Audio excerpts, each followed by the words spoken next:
عزیزان این باشه ذکر مقصد شکل یعنی یادآوری شکلیم. این شکلیم بودای ردی بلا هر خیل گزارایی بده، هر خیل بدیه، هر خیل گزارایی گنده دنیا برام میزنه. شنون که قشاب رخو دور مشربین و با کتبو که همین دادمانتان که فکر میشه روزی که همون میخیزه ولی خوانی اسرائیل گزارایی بد میخواد بابروش کنه، میخواد دشمنی اسرائیل نابود کنه. همیشه قلیم ردی همینه کرده دال به همون گشت. همچنین دارای ما به نصرالله میگه، سینوار میگه دشمنای اسرائیل کم نیستن. بسیار شدیم و کم نشدیم. خداش همین که امینای تیپ دکس کنه.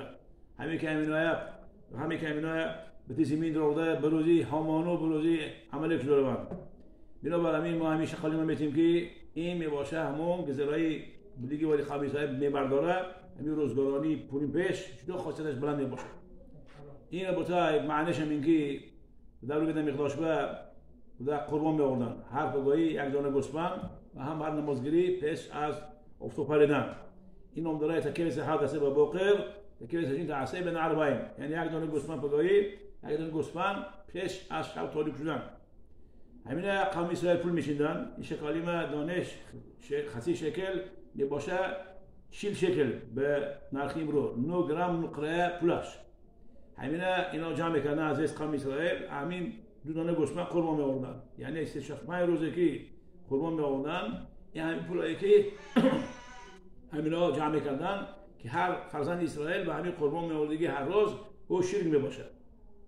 در حالی ما که به نمودار شما خلا قربان نمیبرن لیکن میستگی شما فریم صفتینو همین که ما تورای میخوانیم معنیش میفهمیم همین که مانند قربان آوردگی به درگاه قشابر کو. همین ما هر سر آدم بچه‌هایم کنانایم چی شکل بتیان خامرد خازم که همین زخه به همین یادآوری بده میگداش که همین ردی بلایه گدوایه بزوالی قوانین اسرائیل میبرداره. چون که دیسانی موجودی کنانی که شبرخو دمانشان داشته. بیادرشیم به خود همین صدقه به خود همین تورا که همین خلق ما باشن همین کلیسای دستگیر کرده کلل نگاه داشته همون شعور تورا میخوانه ایسیم به هر روز که مثلا روز اشتیاله همین که میز خودی شما که همین شما دستگیر کرده تشکیل کرده به جورستان هر روز و هر سال برخشه 30 سال بازه.